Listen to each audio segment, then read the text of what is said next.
Hello，各位好，我是 Revision Lab 修诊所的阿修，欢迎来到我的频道。如果你是第一次看我们的影片，记得先点击下方订阅按钮，再打开旁边小铃铛，这样每次有新影片，你都会第一时间收到通知。也帮我按个赞，让 YouTube 知道你喜欢这种类型的内容。谢谢大家。我们现在正式开始。好，今天我们要来聊一个超级震撼的故事，它很可能会彻底颠覆你过去对于帮助这件事的所有想象。OK， 我们今天的分析会跟着一位意大利创业导师 Ernesto Sirolli 的真实经历，走一趟峰回路转的旅程。这不只是一个关于国际援助的故事，我跟你保证啊，它骨子里其实是一堂价值2兆美元的商业课，更是一堂给所有创业者、经理人，甚至是任何一个你我这种想要让世界变得更好一点点的人的震撼教育。我们会先从一个听起来很荒谬却又惨痛无比的失败案例开始看起，接着我们会像剥洋葱一样一层一层的去拆解问题的根源到底出在哪里，然后重点来了，我们会揭示一个完全反直觉但却强大到不可思议的成功模式。最后呢，我们会把这些原则直接应用到创业上，告诉你那些顶尖的企业家，像是维京集团的 Richard Branson， 他们成功的真正秘密到底是什么。好，准备好了吗？我们就从这个价值2兆美元的悲剧开始说起。好，我们先把时间拉回到1970年代。我们故事的主角 Ernesto Sirolli， 你可以想象一下，他当时才21岁，大概就是大学刚毕业的年纪，满脑子都是理想和抱负，怀抱着要改变世界的满腔热切。然后呢，他就加入了一个意大利很有名的非政府组织，也就是 NGO， 就这样一头栽进了非洲大陆。他前前后后待了整整7年，从上比亚、肯亚到索马里亚，可以说是把他人生最精华的青春岁月全部都奉献给了这片土地。他当时心里想的其实很单纯，我们是好人嘛，我们意大利人心地这么善良，我们带着钱带着技术去非洲做好事，怎么可能会失败呢？结果呢，现实给了他一记非常非常重的重拳。他说他们团队碰过的每一个专案，最后的结局竟然是全部搞砸。他后来用了一句非常非常沉重的话来总结那7年的经验。他说，我们碰到的每样东西都被我们毁了。你想想看，这句话有多重？一群充满善意，带着当时最先进的技术和资金的人，他们不是去掠夺，不是去殖民，他们是真心诚意要去帮助别人，但结果竟然是毁灭。这中间到底出了什么天大的差错？这就是我们今天要去拆解的核心问题。我们先来看一个最经典也最荒谬的案例，就是他们的番茄计划。当时他们的第一个专案选在上比亚南部一个看起来超级完美的地方，那里有个山谷，土地非常肥沃，旁边有上比溪河，水源充足，根本就是农业的天堂。他们想说，太棒了，这里土地这么好，我们就来教当地人种田吧。于是他们就从意大利带了品质最好的番茄种子、吃瓜种子，准备要大展身手。但他们很快就发现一个奇怪的问题，当地的上比亚人对种田这件事好像根本没兴趣。怎么办呢？这些意大利人想到的方法也很直接，没关系，花钱请你们来上班总可以了吧？虽然当地人常常爱来不来，但反正钱砸下去，事情还是有人做。结果你还真的不能不佩服非洲的土地，真的太给力了。种出来的番茄每一层都又大又漂亮，红得跟宝石一样，比在意大利老家种的还要壮观。他们看到这个成果，整个团队都乐坏了，还很得意地跟当地人说，你看，我们教你们的方法很棒吧？种田多简单啊。结果就在所有番茄都熟透了，红得发亮，大家准备隔天要大丰收开香槟庆祝的那个晚上，悲剧发生了。200多只河马，你没听错，是200只，像一支训练有素的军队一样，浩浩荡荡地从河里跑上岸，然后把他们辛辛苦苦种的所有东西，番茄、节瓜，全部吃得一干二净，连一根草都没剩下。隔天早上，田里只剩下光秃秃的泥土跟一堆河马脚印。这个结局我们现在听起来真的有点好笑，但对当时的他们来说是100%的灾难，是心血全部付诸流水的绝望。隔天早上，这群意大利人看到田里的惨状，当然是崩溃了。他们对着旁边的上比亚人说：“天哪，是河马！”上比亚人只是很平静地看着他们，回答说：“对啊，这就是为什么我们不在这里种田的原因。”意大利人听了更崩溃了，几乎是用吼的问：“那你们为什么不早说啊？”接下来重点来了，上比亚人回了句后来彻底改变 Ciroli 一生的话。他说：“因为你们从来没问过啊。”这句话就像一道闪电一样打醒了 Ciroli。你想想看，整个专案的失败，几万美金的损失，无数个日子的心血，其实只要一个最简单、最基本的问题就能避免。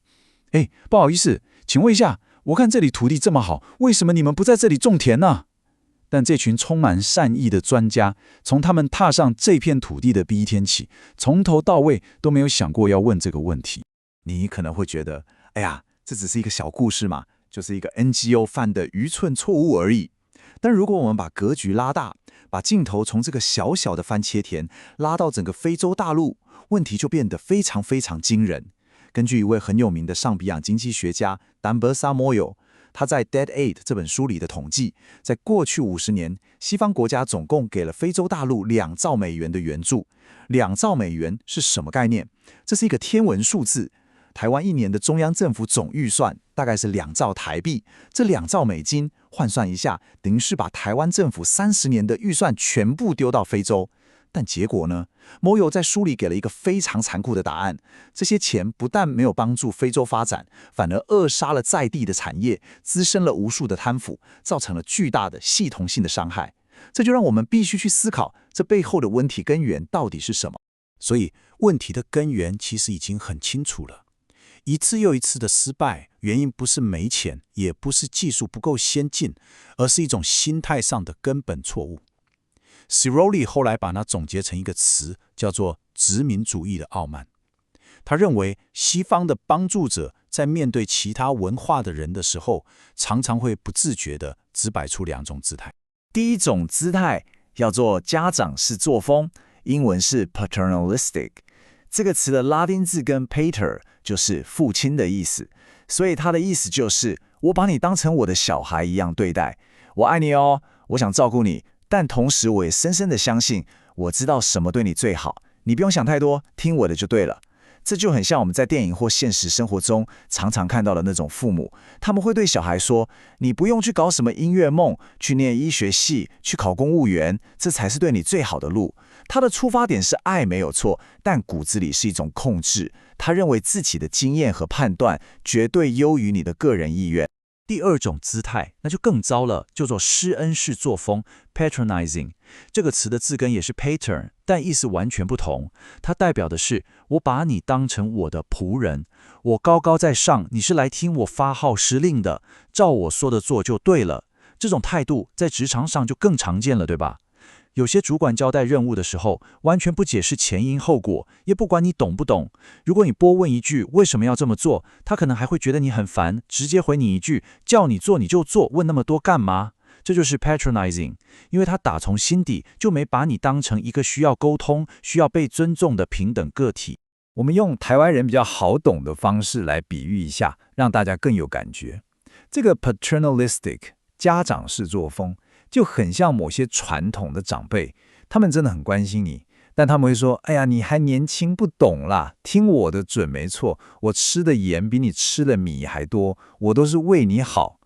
而 patronizing 施恩式作风就比较像某些态度很差的主管或客户，他根本不觉得需要跟你解释，就是一副我是老板，我付钱，你听我的就对了的样子。你看这2种态度，一个是把你当不懂事的小孩，另一个是把你当不用思考的仆人，但他们的共同点是什么？就是傲慢。他们都打从心里认为我比你懂，我的方法比较好，所以根本不需要浪费时间听你说话。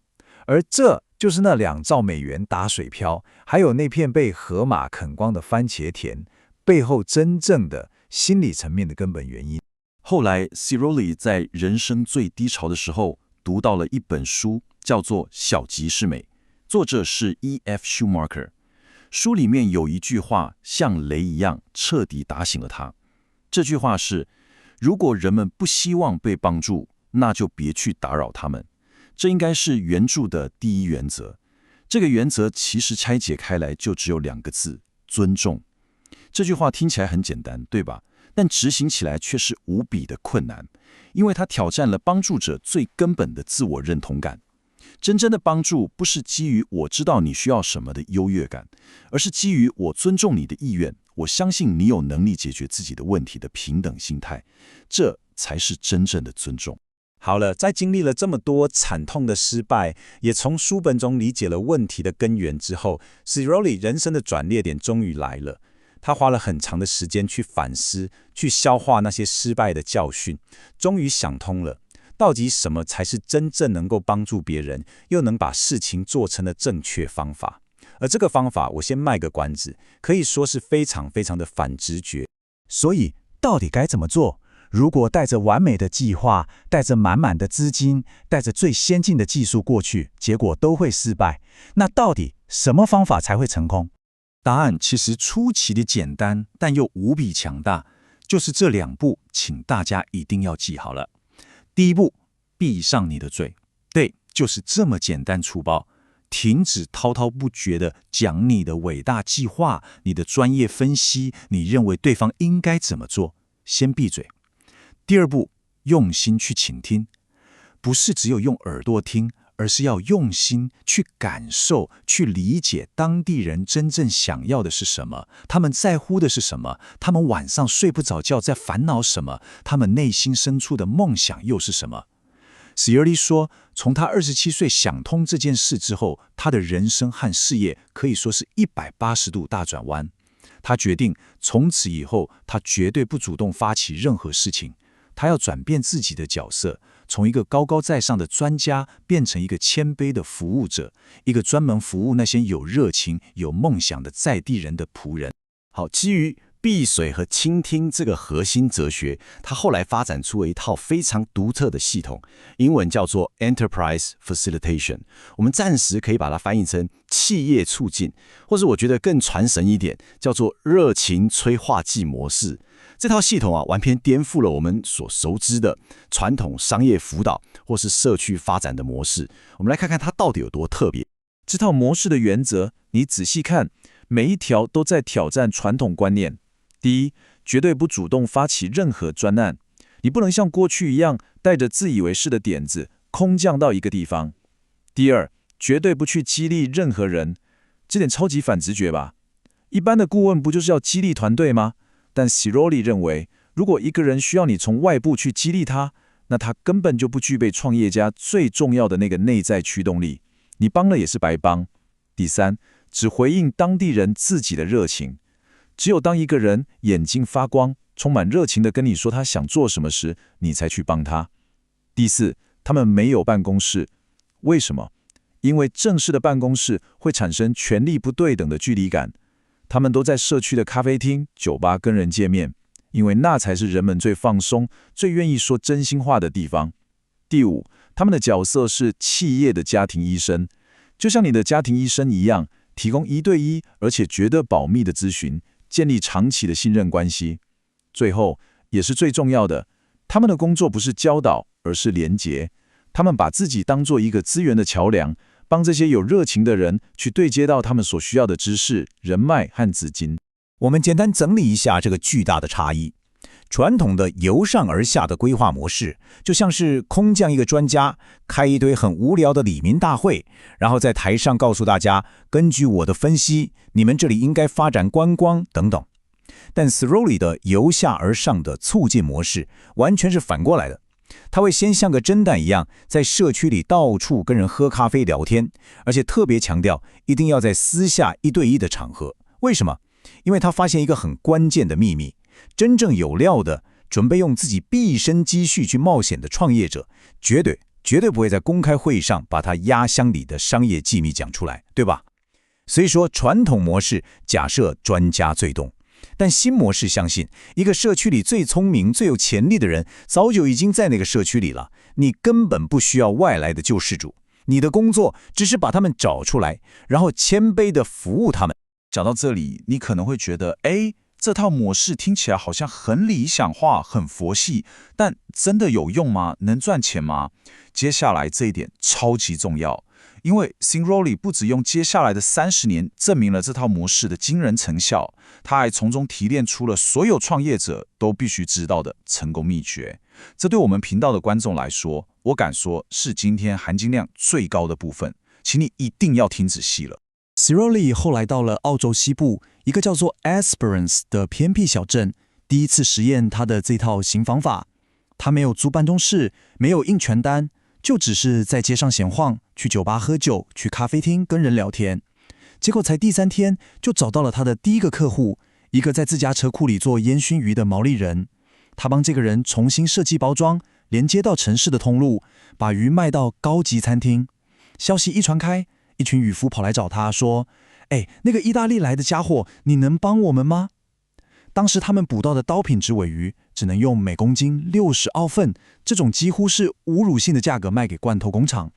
Ciroli 帮他们研究国际市场，最后找到方法，把这些鲔鱼用每公斤15块钱的价格直接空运卖到日本去做顶级的生鱼片，价格直接翻了25倍。渔夫们赚大了钱，接下来农夫、工匠想开民宿的全都跑来找他了。短短1年之内，光靠着闭嘴和倾听，他在这个原本鸟不生蛋的小镇就催生了27个成功的在地企业。而且这不是一个特例，这套仆人式的创业辅导模式后来被复制到全世界，从苏格兰的偏乡到加拿大的原住民社区，总共在300个社区推行，帮助创立了超过4万家公司。我们停一下，感受一下这个数字，4万家。这个数据非常有力地证明了这套方法是真的可以规模化的，而且非常非常有效。好，那重点来了，从这4万个成功和失败的案例中，我们到底能学到什么关于创业的终极秘密？ Ciroli 总结，任何一间公司，不管你是路边的鸡排摊，还是像台积电这样的跨国集团，要成功都必须同时做好3件事情。这3件事就像盖房子需要3根稳固的柱子，缺一不可。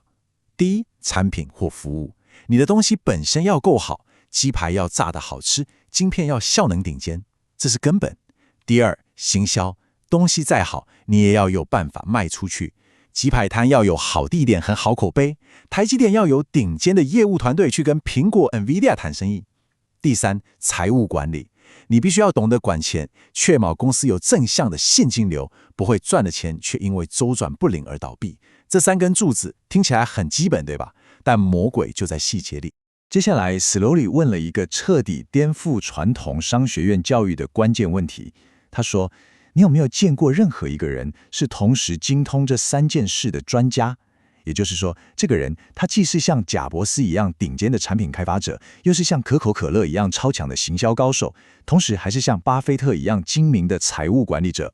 你想想看，在你的人生中，在你认识的人里面有这种人吗？答案是一个都没有。Ciroli 非常肯定地说，在他辅导过4万家企业之后，他可以告诉你，这种3位一体、样样精通的完美创业者，从来没有出生过，未来也绝对不会。这就彻底打破了我们对于孤独天才创业者的迷思。很多创业者，特别是技术背景出身的，常常会陷入一个误区，觉得自己要10项全能，什么都要自己来，什么都要自己学。但事实上，这是一条通往失败的捷径。他举了一个超棒的例子来证明这点。他们在教年轻人创业的时候，会发给他们维珍集团创办人 Richard Branson 自传的前2页，然后请他们做一个很简单的练习，圈出我、I 和我们 we 这2个词出现的次数。结果呢，在前2页里，我这个字1次都没出现过，0次，而我们这个词出现了32次。这说明了什么？就连 Branson 这么传奇、这么有个人魅力的创业家，都非常清楚，他的成功绝对不是他一个人的功劳，而是整个团队合作的结果。所以创业成功的真正秘密，不是你有多强多全能，而是你能不能诚实地认知到自己的弱点，然后找到一群跟你互补的人，来补足你另外2根柱子的不足。一个厉害的工程师，就要去找一个厉害的行销，再找一个厉害的财务，这才是成功的方程式。好，我们来到最后一个部分，把格局再拉大一点。Ciroli 的这套哲学不只适用于社区发展和个人创业，它甚至为我们指出了未来要如何解决像是气候变迁、贫富差距这些全球性的重大问题的方向。他大胆地预测，未来真正能解决问题的主角，既不是反应缓慢的政府，也不是脱离现实的大学，而是这些充满热情、在第一线亲身解决问题的创业者们。他引用了管理学之父彼得·杜拉克的名言：“计划是创业精神的死亡之吻。”这句话听起来很呛，对吧？但他的意思其实是说，那些由上而下、由专家关在冷气房里制定的宏大计划，像是什么5年国建计划之类的，往往会扼杀掉真正有活力的由下而上的创新。为什么？因为计划是僵化的，它假设未来是可预测的，但创业的本质是灵活的，它是在混乱和不确定当中去快速地应对市场真实的需求。他讲了一个100多年前的历史故事来证明这个观点，超级有趣。在1860年代，一群当时全世界最顶尖的城市规划专家在纽约开了一个高峰会，讨论这个城市的未来。他们用了最先进的数据模型，最后得出一个一致的而且令人绝望的结论：100年后，也就是1960年，纽约市将会无法居住。为什么？因为他们根据当时的人口增长率推算，到时候的纽约需要600万匹马来当作交通工具，而600万匹马每天产生的粪便将会把整个城市淹没在3层楼高的马粪里。这个预测在当时看起来非常有道理，对吧？完全是数据驱动的科学推论。结果呢，根本不用等到100年，不到40年，在1900年左右，这个所谓的马粪大危机就自动消失了。解决方案不是来自政府的马粪清理国家队，而是来自全美国各地1000多家你听都没听过的汽车制造新创公司。是这些创业者用一个全新的科技，彻底颠覆了整个交通系统，也顺便解决了马粪危机。